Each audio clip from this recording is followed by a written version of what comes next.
Primeiro, naquela ocasião foi feita uma CPMI no âmbito do Congresso Nacional. Tratava inicialmente do caso Sanguessuga, mas passou a tratar também do chamado caso Dossiê dos Aloprados. Esta CPI ouviu todos os envolvidos. A Polícia Federal tinha prendido alguns, foi identificando por quebra de sigilo telefônico todos os envolvidos, todos foram convocados a ouvir. A oposição arguiu um a um, questionou um a um. No relatório final da CPI, não consta sequer menção ao meu nome. A conclusão da CPI era que eu não tinha qualquer tipo de envolvimento nesse episódio. Em seguida, a oposição entrou com uma representação no Tribunal Superior Eleitoral.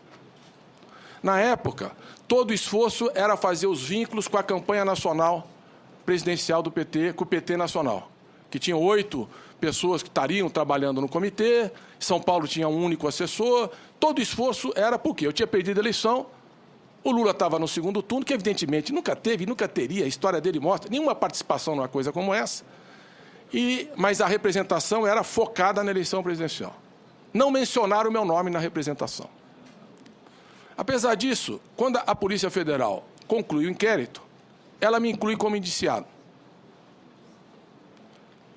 O que diz o Procurador-Geral da República, Antônio Fernandes de Souza, que indiciou dezenas de parlamentares, inclusive do meu partido, de senadores, talvez um dos mais duros, rigorosos procuradores da história recente da República. O que ele diz no seu parecer?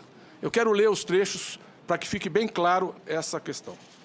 Ele primeiro diz o seguinte: a primeira tese dele é cumpre, primeiramente, registrar a absoluta ilegalidade do ato da autoridade policial. Ele diz que foi ilegal o ato da autoridade policial e que ele não poderia ter me investigado sem autorização do Supremo. E aí pede a anulação do indiciamento. Mas não é isso que eu vou discutir aqui. Eu quero discutir o mérito da questão e do parecer dele.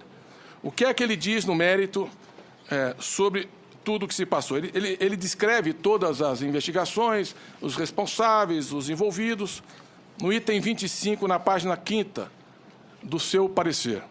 Entretanto, pode-se afirmar com segurança que não há um único elemento nesses autos que aponte para o envolvimento do senador Aloysio Mercadante nos fatos. Não há um único elemento nesses autos que aponte para o envolvimento do senador Aloysio Mercadante nos fatos.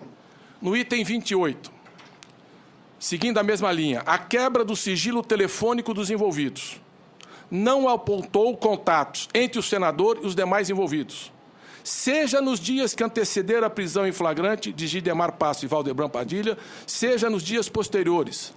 As análises feitas por Hamilton Lacerda, as ligações feitas por Hamilton Lacerda, nos 2 telefones utilizados por ele no período, também não registrou ligações para o senador Aloysio Mercadante. No item 32, as conclusões das perícias desautorizam a presunção da autoridade policial de envolvimento do senador Aloysio Mercadante, que se revela arbitrária. Foram feitas 4 auditorias sobre as minhas contas de campanha.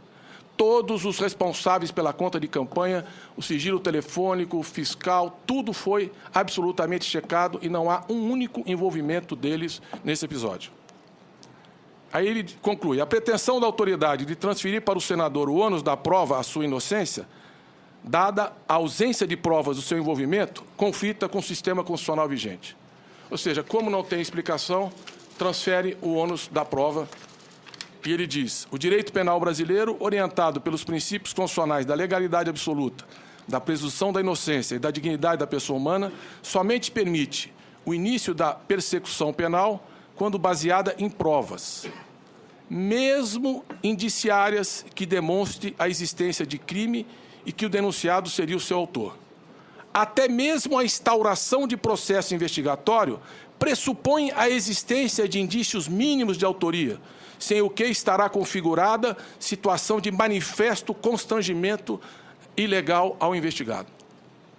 E de posse desse parecer, que eu resumi os trechos que me parecem mais contundentes, ele conclui: requeiro a anulação do indiciamento e o arquivamento do inquérito em relação ao senador Aloysio Mercadante.